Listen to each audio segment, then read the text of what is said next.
2,000 years ago, the most powerful army in the world belonged to the Romans. The Romans were so strong that they conquered almost all of Europe and parts of Asia and Africa. But then they began to grow very rich and a little bit lazy. Life in the army was harsh, and many of the soldiers longed for the comforts of home.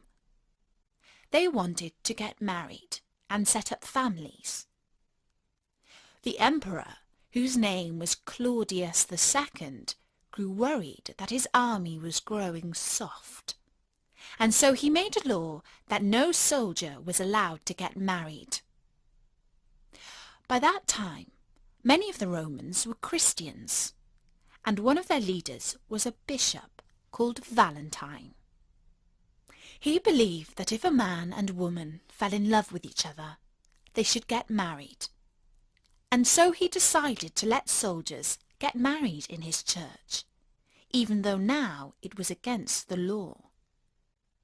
The soldiers' weddings were meant to be kept secret, but as you know, all secrets are hard to keep, and soon the word got out.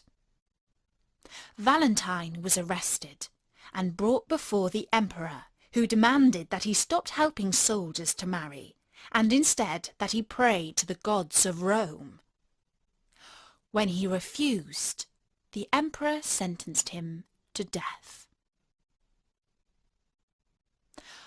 While Valentine was in prison, the jailer's daughter used to bring him his food. She was a young woman who was unfortunately blind. She and Valentine used to spend long hours talking to each other, and soon they fell in love. One day, Valentine put his hand through the bars of the cell and touched the lids of her closed eyes.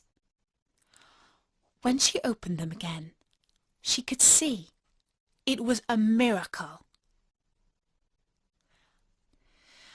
Valentine's execution was set for the 14th of February. On his last night on earth, he wrote his final message to the girl. He signed his love letter, "From your Valentine." This took place in the year 270, and ever since, lovers have sent each other messages on February the 14th with the same signature. And that's the story.